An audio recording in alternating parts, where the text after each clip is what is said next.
Welcome back, everybody, to another episode of the Broxton Digital Show. My name is Broxton Davis. I'm a performance media analyst at one of the top advertising agencies in the world, as well as the host of the Broxton Digital Show, which is my podcast where I bring on some of the greatest minds in marketing and advertising and ask them the questions that help our generation be able to succeed.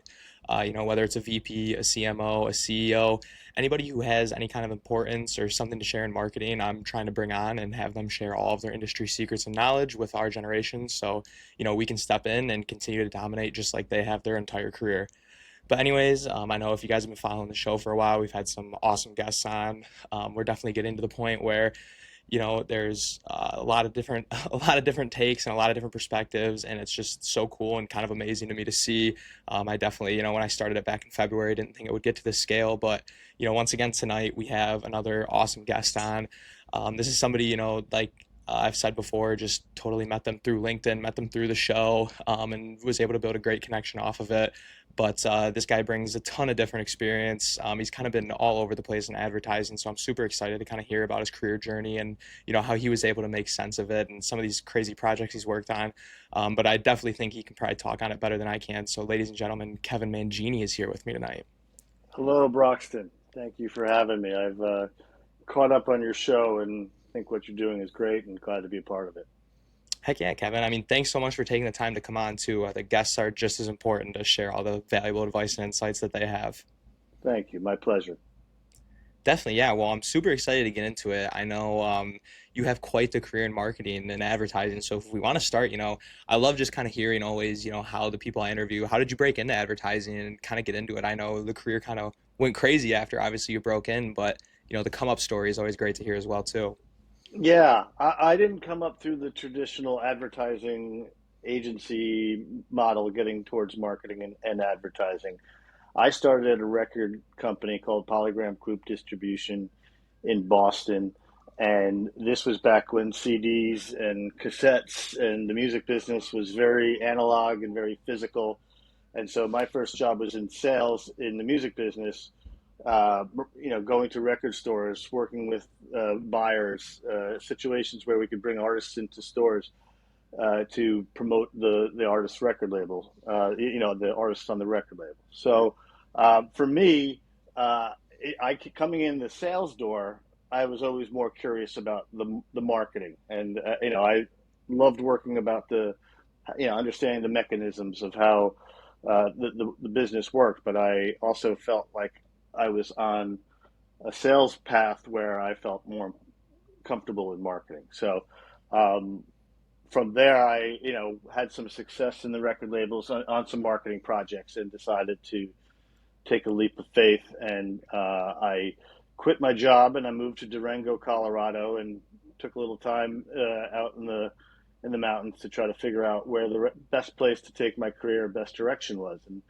And that was at 29. And a lot of people didn't understand how I was dropping out at 29. But the truth is, I knew I wasn't doing what I wanted to do, and I needed some space to figure it out. And obviously, at that time, I was not married. I didn't have kids. I had the flexibility to pick up my life and move to a small town in Colorado. So from there, I had really decided to take my passion and my interest in music and marketing and returned to New York, and was able to get a job at MTV. And I came in at a fairly low level, but my job was to create soundtracks and compilations based on MTV's movies and its programming.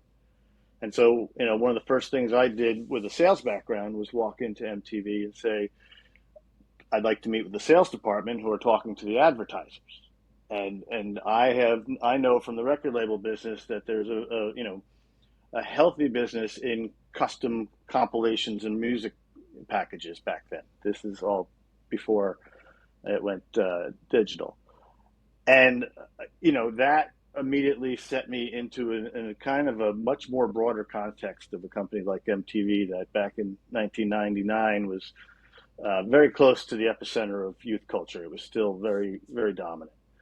And that for me was a game changer, because I was allowed to get into creative conversations, but I always understood what the sales departments and what the other people needed. And so for me, sales was always a gateway to creativity. If I could figure out how to come up with ideas, but if I could figure out how to package and sell them, then I would get a chance to make them. I had always seen myself as somebody who needed to find the whole picture so nobody could kind of poke holes in it. And so for me, getting into advertising was through that portal. And I started working with our sales team who worked with our advertisers. And I worked on I would come up with ideas and just approach them and then help sell them into advertisers. So that was really, crossing over from music sales and music marketing into the more of the advertising space was really there at MTV when I had the opportunity to work so closely to, you know, major brands and come up with ideas. And, one idea I had with Nintendo, I did a lot of work with the Jackass guys, if you're familiar with that. Yes, And definitely. yeah, wonderful times being with them from the time the TV show launched through the first couple of movies during my time at MTV. They are truly the original creators. If anybody wants to really look it up, I mean, they had the camera out in a long time ago and filming their friends and turning it into a business. And so I approached them with an idea that Nintendo. I had the information that they were launching the Nintendo DS player, and I had an idea that two of the members of the Jackass crew, Steve-O and Chris Pontius, they also had a show at the time called Wild Boys, and I had the idea to put them out on an African safari playing Nintendo DS, which had wireless multiplayer, which was a very big deal in 2004.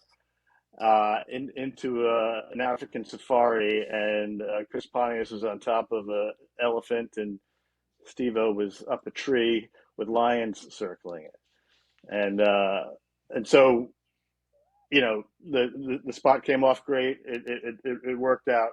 Steve-O almost got eaten by a lion, but um, you know that was the kind of experience that MTV could get you into.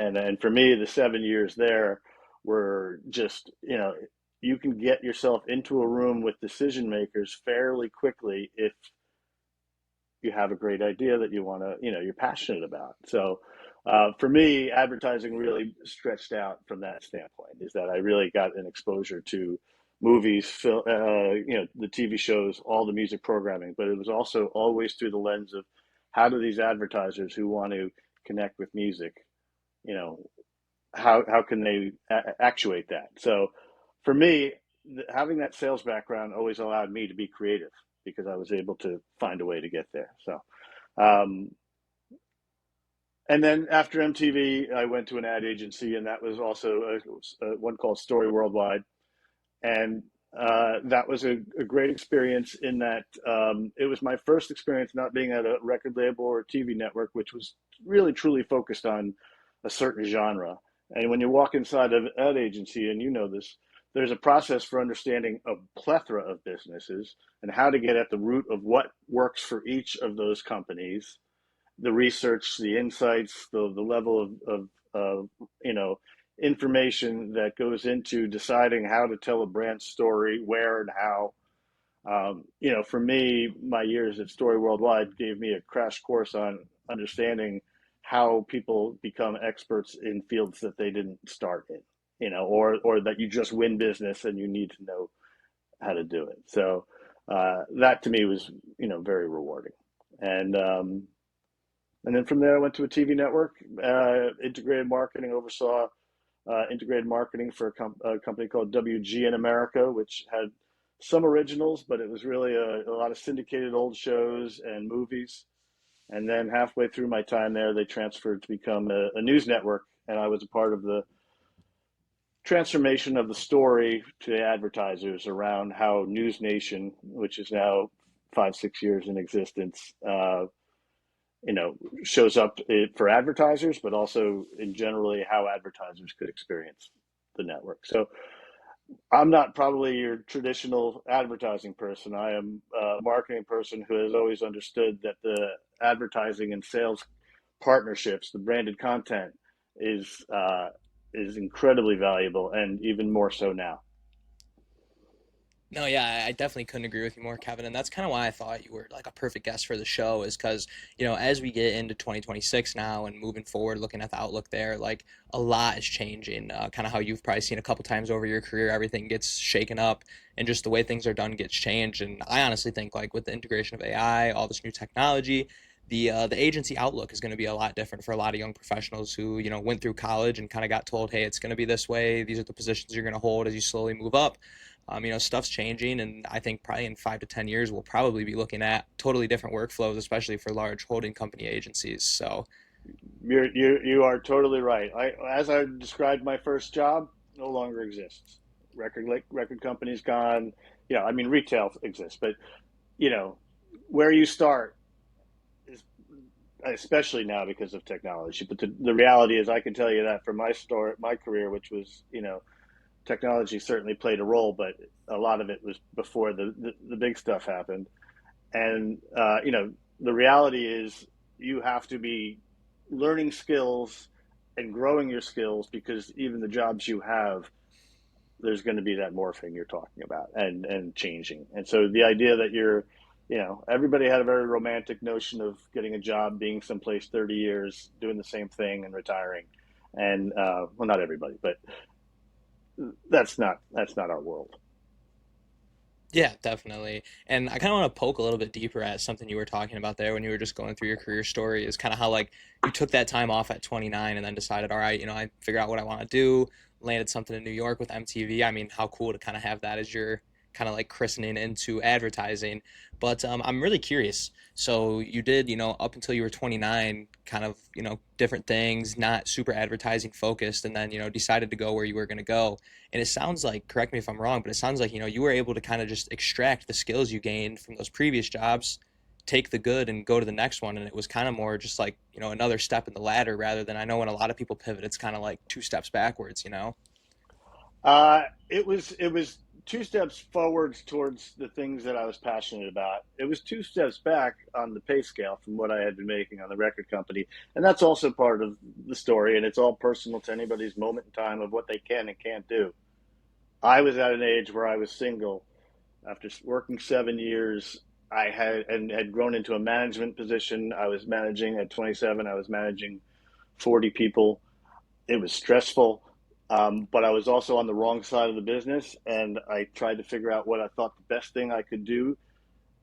But it was also out of the confidence that I knew I could do.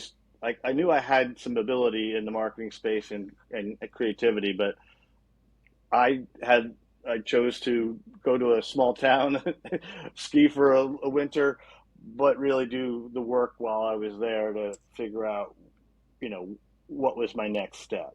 But I do say, there's always going to be in young people a certain energy towards not taking steps back. Like, you see your friends moving up, and you want to get that next job, and you want to buy that thing and all that. And that's totally understandable.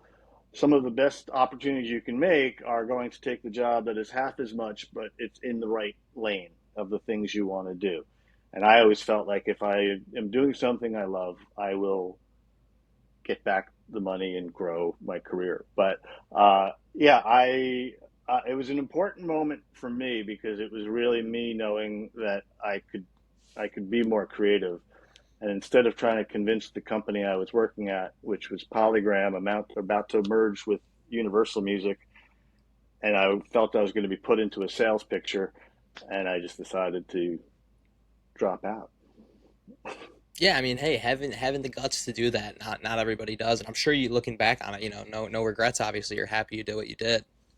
I no regrets, and like I said, I also, I'm no hero. I had the opportunity, I had the ability to do it, and at the same time, I knew that, I look back at my career, and I know that was the pivotal moment where I kind of gained the self confidence to be creative, being putting your ideas forth, and feeling comfortable that they're accepted and all that, is also part of growth, which would be the other thing I would kind of get to when it comes to advice for young people, is that rejection and failure are all a part of it.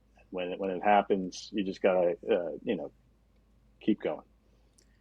Yeah, definitely. Well, I think having a little bit of background in sales helps, with that realization. I did a few sales internships in college, and, at the time I kind of hated them because it was, pretty brutal, a lot of rejection, a lot of learning. But looking back, it's like that's where you kind of, you know, tooth on nail getting those skills that really pay off later in life. I gotta say, rejection may be one of the most powerful tools there is for learning, and it's one that many avoid. And understandable. And I'm not saying I walk in and just say I can't wait to get rejected today, um, but the ability to move through that. And I would say, there is certainly, because of technology, there's more ways to avoid people and situations, and which is why I think what you're doing at a young age, which is really reaching out, it's certainly going to benefit you. I listened to your interview with Scott Hess, who's done amazing work, and he, he actually said the same thing that I said to you in our first conversation, which is you're doing the right thing by reaching out and making these connections, asking these people these questions. We do. This generation does want to share, and we do see in you the younger us, and know that while we can't tell you what the jobs of the future are, there are certain things that anything we can do to help. No, 100%. And I think definitely interviewing Scott, I had that realization of like maybe that's the message I need to be getting out more is like you can do this on your own too. Like you don't need me to, ask these professionals questions. Anybody can, get on LinkedIn and just start reaching out. And that's definitely like it was a realization of, the older generation is not trying to keep any secrets from us. They want to help us, but you got to ask. A closed mouth doesn't get fed, I guess. Yeah, very true. And like I said, I do think technology has not helped the younger generation when it comes to that overall. Obviously, there are exceptions across the board, but um, you know, it people fear rejection. They don't want to even go ring a doorbell and pick something up. There's that social anxiety that I think has been heightened through COVID, but also technology. So it is the thing you can do the most to set yourself apart, is to ask people for informational time at a high level. And you may get some no's, and you may get some people who are not so nice, but you're more often than not only are you going to get the information, you're going to get somebody who knows you when they hear of something in the future. You're just building a network, uh, in a very positive way. Yeah, definitely. And I think, with like we were saying at the beginning of the show, just everything changing and all this rapid integration of AI, like doing that is really one of the big things I think my generation is going to be able to do to keep themselves relevant and keep opportunities popping up, because it's just the reality is like you could go into work one day and next thing you know, you got a 15-minute meeting on your calendar and you're laid off. So I think, it's good to have those skills and it's good to be able to, have those connections that are going to be able to open doors for you if stuff does go south. Yeah, and I think you said something about this earlier, but when you're in school, you are, being ready for the fact that the jobs of tomorrow are up in the air. It's important to keep that attitude of agile, and and adding skills, but also, where your interests are, the learning never stops. But there's also a lot to go through. There's a lot of information out there to learn if you want it. But it's great to see somebody at your age doing this kind of effort, because I know that you are ahead of the curve when it comes to a younger generation feeling comfortable to reach out to the older generation. Yeah, definitely. I mean, I know it'll be helpful to me, and I also just want to lower the barrier of like I hope everybody my age and in my generation can realize like, this is what you can go and do to make things a little bit easier and, kind of get a hold of what you got going on, especially career wise, is, find the people who did make sense of it and, ask them the right questions. But I also wanted to get in before we get too far from the topic. You just were talking about how you went to that small town in Colorado and kind of made Yeah. the decision to make your pivot, and you were able to do some things to help you go to that decision. Now I'm sure there's plenty of 20 to 22-year-olds that got their first, big agency job or marketing job and are sitting here thinking right now like, man, I can't wait to be able to get to the next thing, but I really don't know what it is. Would you mind sharing like what were a couple things you were able to do when you were spending that time in Colorado that really, allowed you to do that kind of self-discovery and figure out what you really wanted to do? Yeah. I would say a lot of writing. There's a book called The Artist Way, a famous one that many creative people will point to, and that was one of the things I used. Every morning, you have to start off and write 3 pages of just long form hand thoughts, get things out. It helps spur the creativity. You know, a lot of the challenge with creativity is just feeling blocked. This kind of pushes you on a daily basis. So I would do that to get at what I thought was, you know, where I was going to make my biggest impact and where I was going to be happiest and what kind of work I wanted to do. So that really took, that was the writing process was really the major one. There was not much of an internet back then, and I wasn't surfing thinking about ideas. It was really as much as anything, it was a writing exercise, understanding that okay. Again, also when it comes to creativity, the fear of rejection can be a part of it. So it's just getting yourself into the stage of even if this idea isn't good, I have another idea, and I'll have a next one because I've had other ideas. That was sort of where I was gaining my confidence. When I that was at the record label right before I left, I had worked on I had an idea for a rapper named DMX. I was working with Def Jam Records. His debut record was coming out, and I got invited to a Def Jam marketing meeting as part of their sales and marketing team. And in the meeting, I had an idea that instead of putting like dog tags inside the packaging, they should build a bonus disc and make it available with the initial shipments, which would incentivize the retailers to buy big because they were getting sort of a 2 disc for one for a very limited time. And the president of Def Jam, a man named Leor Cohen, loved it. He did the idea, record debuted #1. He used it for 4 other records. That told me that I had an approach to marketing that that was going to be where my passion was. It wasn't going to be in setting up some sort of retail marketing sale. It was going to be, in telling these stories in a unique way. So for me, that was soon after that I made the decision because I was too busy to think what was the best next step. I was, managing a large staff of people. When you do that, and Casey and others can tell you, you spend a lot of time thinking about and how to help other people. So I knew I was in the wrong place, and I didn't know exactly where to go. So I went to the most beautiful, cheapest place I could think of. No, I love it. I mean, I probably would choose the same thing if I was going to go do some self-discovery. I love skiing and I love the mountains, so that sounds Yeah, awesome. And how yeah. cool to kind of hear like that's initially what I was thinking when you first said it was like, what would I do? Would I go spend a weekend with like set up a Claude Code workspace and start brainstorming or spend a bunch of time on the internet looking at what other people have done? But I think, you almost not having access to the internet when you did it was like an advantage because you really got to just sit there and spend some time with yourself and, really figure out how does Kevin do things, not how do people on the internet do it that I can copy. That is exactly true. And the choices at the time don't always feel absolutely clear. Like, am I going towards something? Am I running away from something? What am I trying to figure out? But in that process, uh, that's what comes out. Yeah, definitely. To kind of switch topics though, that was so great. What a cool come up story to be honest. Like, and Thanks. I did not know that obviously about like how you decided to pivot and everything. So that I mean, that is what a cool story to tell. It's Thank super you. cool. But anyways, wanted to jump into. I just, obviously did a little bit of a deep dive on some of the cool stuff you've worked on across your career.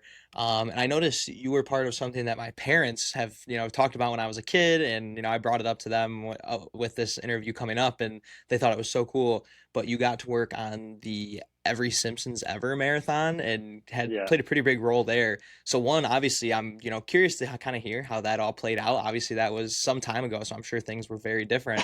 But I also want to know, like, in perspective of a young professional that might get to work on a really large project like that or a really large client, how can you actually, make a difference at a personal level and get your name being noticed on a project like that? Hmm.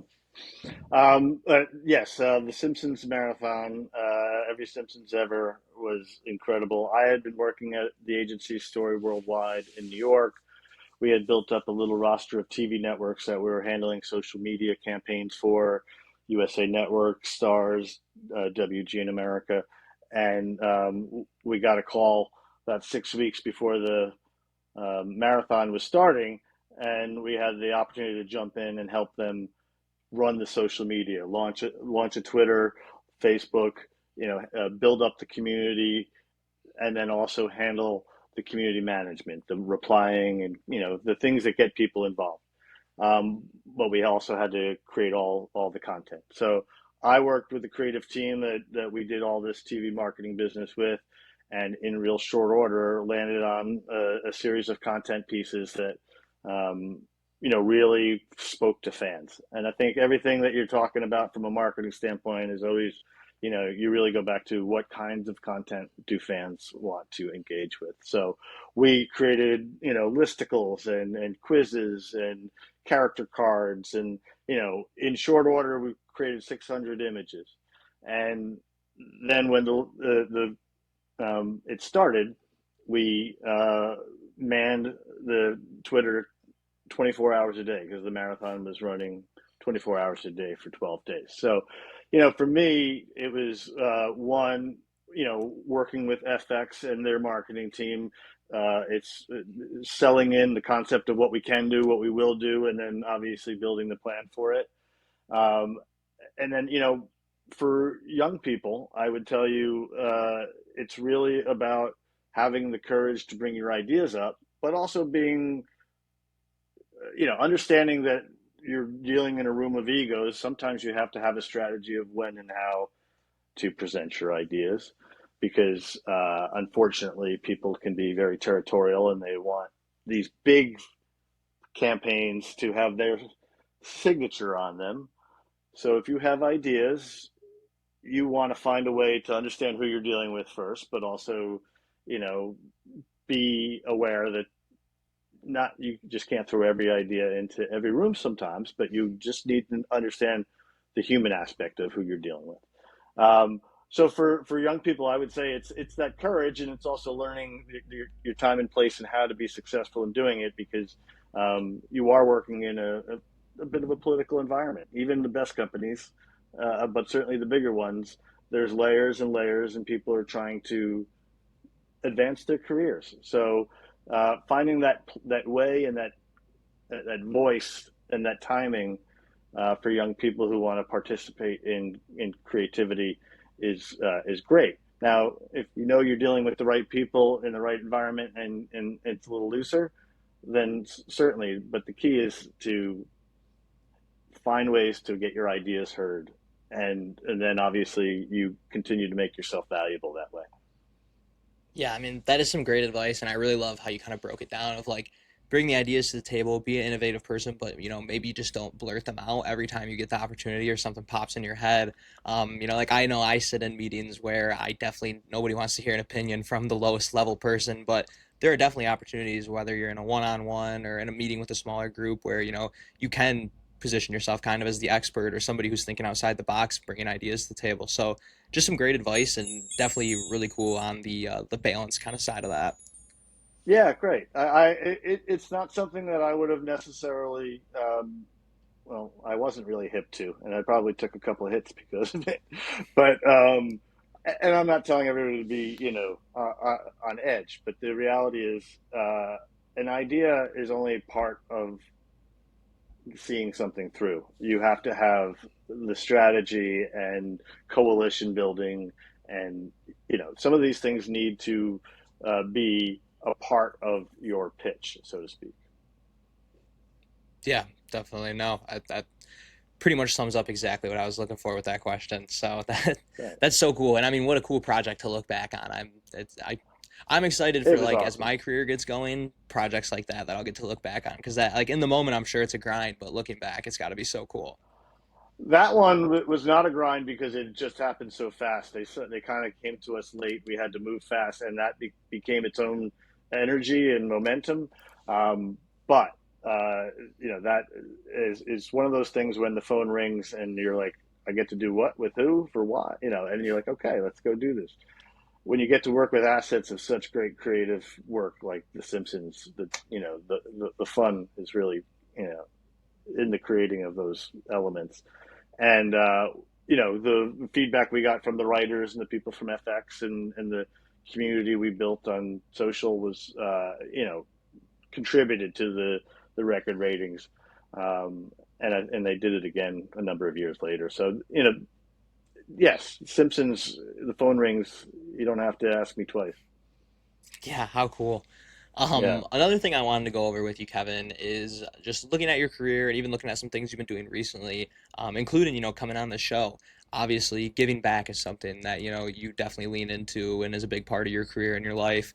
Would just kind of love to hear, how you've been able to kind of make time for that and work that into your day to day throughout your career. And then, also maybe just how you'd recommend some young professionals getting involved and, starting that momentum early.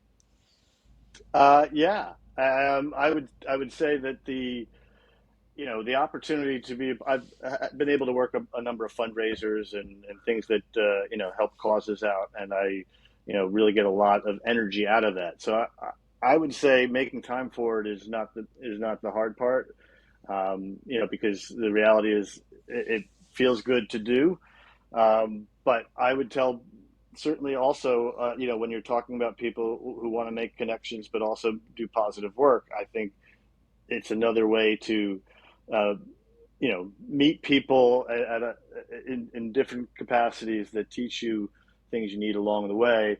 So I really, I think it's one of the better things you can do for yourself is to continue to put yourself out there in a variety of situations. So if it's helping raise money for something or doing a positive support thing, the connections, but also how you feel about yourself, I think is also part of it. Is you really need to remember to fill your soul by how you feel about yourself. Yeah, that is definitely some great advice, and definitely something that I've figured out as I've gotten older is like, giving back what's getting put into you is definitely something that, does just make you feel so good and kind of it's given me, the motivation to go and do stuff like this show. Like, I don't know, if I was only doing this show for my personal gain, I definitely would get tired of editing all this content every week, sitting down for these recordings multiple times a week.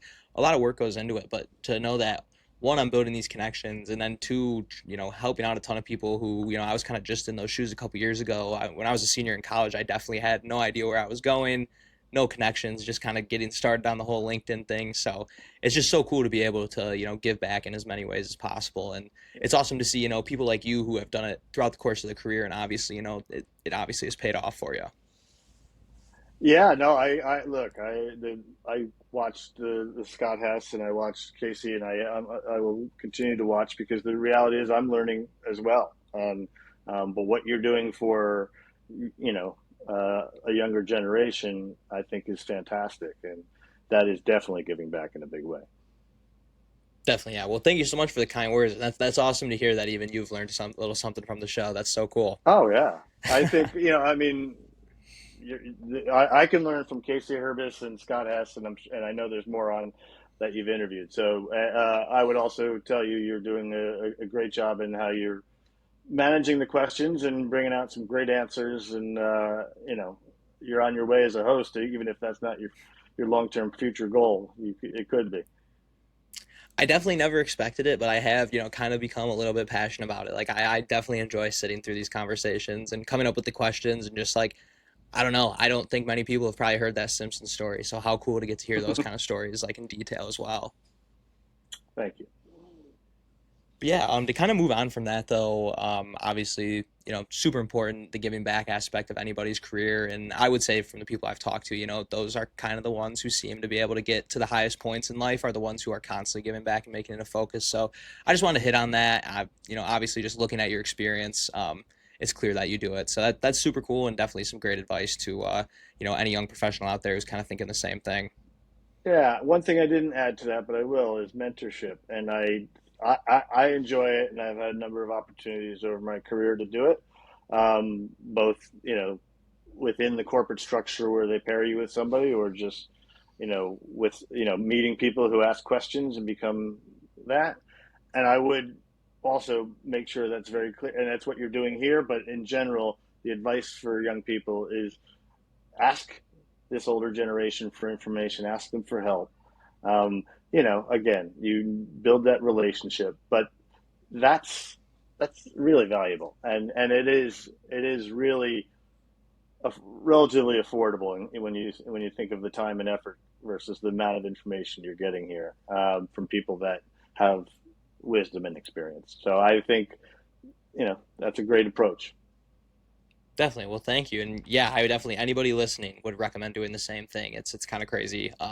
What opportunities start to pop up and just some of the conversations that you end up having when you do start, putting yourself out there and reaching out and taking on some new mentors. Yeah, no doubt. Um, but yeah, so to kind of move forward, I was really curious too. Obviously after such a storied career in advertising, working on some awesome projects, I'm sure a lot of people were wanting you to work for them and wanting the Kevin Mangini touch on things. But then obviously right now you are kind of doing your own thing. You founded Mangini Marketing, so I'm really curious to kind of hear, how did that decision kind of get made? When like what was the indicator of hey, it's time to go do my own thing? And obviously, would just love to hear how that's kind of going now. Sure. Well, the indicator was my company, the last one at Nexstar, had a reduction in force. So unfortunately, the move to independent was not necessarily something I was scheduled for. And at the same time, it does, as much as I enjoyed working on how to take build a news network from scratch with an advertising architecture and all of that, it was kind of getting me further away from the type of creative work that I, really loved. I had more of a music entertainment background, and the network just made it switch, and I went with it. But when that change happened, it really allowed me to step back and say, okay, that chapter was great, 9 years with that company, but I wasn't really necessarily built to be a news person. So, now I can kind of go back and focus on the types of you know, branded marketing, content, strategy, ideas, and elements and bring that to companies through consultancy. That's super cool, and I mean that is pretty awesome to hear that in a moment of what sounds like maybe a little bit of chaos, a little bit of uncertainty, you were able to just say, you know what, all right, I'm gonna go make it happen for myself. I'm sure that was a little bit of a nerve-wracking moment. Yes, and at the same time, like I said, the one thing I would say is, we talked earlier a bit about rejection or failure, whether it's getting laid off or otherwise. Over the course of a long career, uh, all of it can happen. And so the reality is the mentality of moving forward through these things is the important piece of information here, because if you think you're going to go through life without any rocky moments, or as you said, that you get that call that you're reduction in force, that kind of thing, we're in a very uncertain environment, professional, career wise, and because of that, we can't really take any one hit too hard. You got to keep going because there's going to be hits. That's reality. Yeah, it 100% is, and I think one good way to look at it is just like, there's always going to be somebody else in the world that's got a much worse situation than you, and they're making it happen. So, you kind of got to just roll with the punches. But like you were saying though, I think like kind of having that rejection training and having that sales background, it just makes those things so much easier. So like, I don't know if I would maybe even recommend people in sales and marketing, especially early in their career or in marketing and advertising. I mean, maybe get a little sales experience, take some sales courses. It Oh just yeah. the amount of times in this episode that we've even brought up just where, previous sales skills, come off to really help you out later in life. If you, it depends. Obviously, every type of sales role can be different of what you're selling, but like for me, I was always able to say I understand what they need from an advertiser. Like when it comes to branded content partnerships, it was I've been in their room, and so I know what they need to accomplish. I know the creative people, and now I need to find a way to be so they can all communicate. And for me, that's really where I do my best work is in that seam between the sales, the budget, and the idea, and the audience and what they'll watch, and finding a way for all those partners and to get what they want, or what they need. And I don't see much of that changing in the future when it comes to the importance of finding a way to blend a entertainment or any sort of message with a brand, because that's how content moves around the internet. Like you need to be in the content. You can't be buying 30-second spots that people are fast forwarding their you know DVR with. So I that's why I also feel just very confident for the future is that I've been investing myself in an area that I think is only going to be more relevant, because you really need to know how to package the person who's paying for it with the person who's making it, and obviously have a plan to create an audience and however you monetize it, depending on the product. Yeah, wow. That is such a cool breakdown and just like kind of how you're able to be the liaison of all those different parties and making it make sense for everybody. I see how that would obviously be a very valuable skill set to have. It's I love it because I also love both disciplines. Like I don't choose to be like a pure salesperson, and I understand, and I have friends, and it's a wonderful career, but it wasn't necessarily going to be all of it for me. But because I do have that understanding of how to bring various pieces together, uh, I've also always seen it as my like if I can sell it, I can make it, and I love making stuff. So, like that's always been a driving force. So yes, I think the more sides of the equation that you understand of a buying and selling proposition, the more opportunity you have to make something great that works for more people. Yeah, definitely. I mean, that is some great advice, and I think it is kind of the perfect segue into this next segment here. I like to do it with every guest, kind of towards the end of the show, is the rapid fire value segment, where we'll just kind of go through some different things. Some will be fun, some will be a little more serious, and just off the top of your head, as valuable as possible. Just trying to give students and young pros as much actionable stuff as they can, go out and do today, tomorrow, and start seeing a difference. Let's go for But it. first one, we'll start off with something fun. I usually talk to a lot of Detroit marketers and advertisers, so I get their takes on this. But I'm finally getting to talk to somebody from kind of the mecca of advertising at NYC. Um, what's the best pizza in NYC? Oh, oof. That's kind of tough. I would say John's Pizza in in Times Square, a little off the beaten path from not off the beaten path, but I used to work at MTV, and that was a great one. I have to say, I do live in Jersey, and we have some pretty great pizza out here. So Yes, I'm a also a little huge fan of a New Jersey bagel. Oh my goodness, like when you're in yeah, New Jersey, you have to get a bagel. gotta get a bagel. I would put our pizza up against anybody too. Okay, yeah, I'm definitely gonna have to try some pizza when I'm out in Jersey as well. I don't think I've All had right. Jersey pizza. Anyways, though, to kind of get back on topic here, what would you say right now is the number one hard skill that you would be recommending people my age really should hone in on? I think storytelling. As the world is what it is, and there's so much AI, but it's really going to be how people. I do believe there's going to be, a revert to the need for authenticity, and so the ability to tell a story authentically, I do believe, is going to be very valuable. It's also telling your own story. So, career maintenance. You're going to like I did not know this at the beginning of my career, but certainly with LinkedIn and certainly for your generation, you're going to need to manage the materials that tell your story across your career. And so it's really having that sense of um, you are the guardian of your story, of your career, and you need to be kind of conscious of that while you're going along, because there are things that you can do along the way that will help you tell your story. Whether it's taking a photo of you outside of a big meeting, or what, here's a project I just finished. Like, long term, you don't know what story you're going to tell about yourself. So you just need to understand, even without the specifics, uh, that you're in that long haul storytelling of your life, your job, everything. I love that. Yeah, storytelling is so huge in marketing and advertising, but even, outside of your day to day, there's so many moments where that kind of fits in and is relevant. So that is some killer advice. With this next one, I definitely feel like I'm going to challenge you a little bit. I want you to just Bring it. kind of think back to when you were my age. What would you say is the number one piece of advice you got at that age that, still sticks with you today?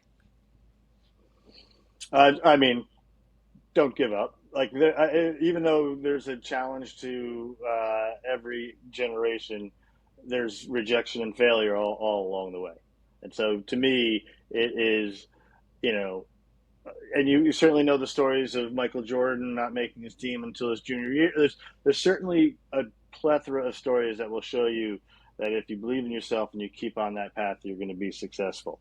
Um, and I would say between that and the working through social anxiety, I know it's different levels for different people. I'm not going to say it's completely solvable for everybody by any means.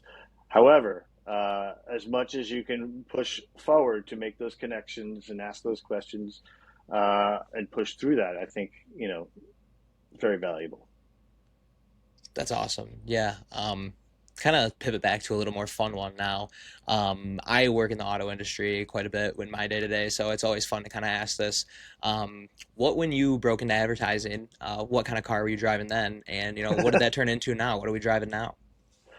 It's not going to really impress you to go from a Toyota Corolla to a Subaru Forester. So, you know, I'm talking to the car people. It doesn't help that I'm not going to have an impressive car, but that's who I am. Hey, no, I totally get it. A lot of, my parents are very big on the point A to point B method. If it gets you where you need to be, it's good enough car. So I totally I respect that too. and I respect the car people. I just want you to know. Oh yeah, I same. just, Yes, yeah. I wouldn't call yeah, yeah, myself a yeah. car person by any means. I drive a Chevy Trax, but I definitely, yeah, have a lot of love for the car game and, the crazy culture that kind of evolves around it. Well, I have a lot of love for the Detroit car business that has kept the country moving for many years. So go Detroit. Definitely love to hear it. Kind of a little bit back more on the more professional side. What would you say Sure. right now, Kevin, is the number one tool that you're using in your day to day that actually moves the needle? Whether it be something on your computer, something that you're using physically, something that's moving the needle for you. uh, I would be lying if I said it wasn't AI, and it's I use Claude for certain types of thinking and creative projects, and I use Manus, Manus, Facebook.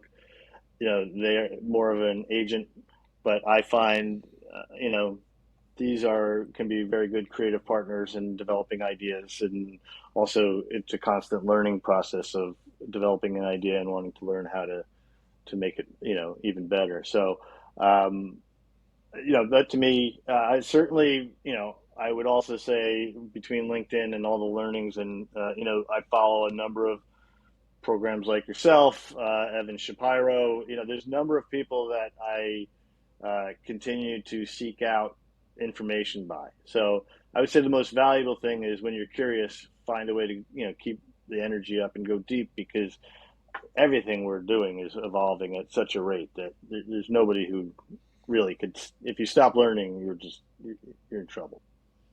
Yeah, I mean, that is just the truth is that, you really should never stop. And when you do, or if you think it's time to stop, like, there's literally unlimited knowledge out there. So that is some great advice.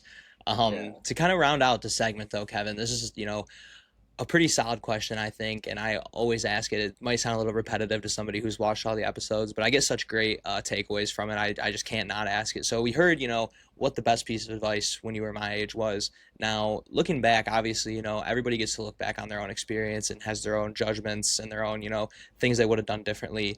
if you could go back yourself and, give your 20 to 22-year-old self one piece of advice, what would it be? A little more patience, and even though that uh, that that impatience was also a driver, but there's times to harness it and time to understand that what I'm in this might be a good place, but I'm not getting the promotion as fast as I would like or anything like that. You know, Sometimes you make the right call and you say, let's make a change. And sometimes you make the right call and you say, I need to just stay where I am and let things develop a little bit more. So it's a hard thing to balance, is to trust yourself when, you should feel the right, feel like you should do one thing or another. Yeah, definitely. I mean, I've felt that myself, times where you're super anxious or antsy for kind of the next thing to happen, and maybe it's not timing out how you want it to. It can be pretty easy to maybe make like a rash decision or something. But I think, yeah, having that perfect balance is a really hard skill to master and definitely a good one to focus on. Yeah, because I don't want to come away giving the message that you shouldn't leave a bad situation or you shouldn't take a risk and try something else. And that's the hard part, is because it's not just all or one or the other. It is literally the balance of, sometimes I need to sit still, sometimes I need to hear myself and say I need to make change. Move to Durango, Colorado, or whatever you choose to do. Uh, you know, but sometimes I saw across my career that my impatience also can work against you. So I think it is, that push and pull, but I think it's an important one to try to balance. Definitely no, and I think that's a great way to sum it up. Is like, don't be super patient or be super impatient, one extreme or the other. It's really is the balance of the two. But Yeah. that was awesome rapid fire value segment, Kevin. I know myself, I have a lot of those things I'm going to walk away tomorrow and start doing based off of that. So I hope, everybody listening has some awesome takeaways as well. And, can really start seeing a change in their day to day as far as like, moving themselves forward, feeling like they're making progress, getting advice from people like you really, have helped me do that. So that's obviously the goal here. But that was all I had for you, Kevin. It was so awesome Awesome. having you on the show. Is there like any final thoughts or anything that you want to share with the audience? Uh, yeah, they should all do what you're doing. I really think uh, you're a great voice for your generation to follow, because you are breaking down the walls. You are pushing past social anxiety and putting yourself on all the things that we all deal with and have grown up with. Certainly, your generation has always been dealing in a very digital space. Um, Keep putting yourself out there, and like I said, when the rejection comes, believe in yourself, keep on going. uh, Very oftentimes the thing that feels like it's the darkest thing is needed to happen in order to bring something that's great. Yeah, I couldn't agree more. To piggyback off of that, I would just say do something that makes you a little uncomfortable. It's a good thing to do every once in a while. That's that would be that totally. Well, that's awesome. Well, thank you so much again, Kevin. I know you're a busy guy, so thank you for making the time for this. And obviously the audience is super grateful as well. Such great advice and insights from you, and taking the time to do this. So thank you again, and can't wait to obviously stay in touch and maybe have another conversation like this again in the future.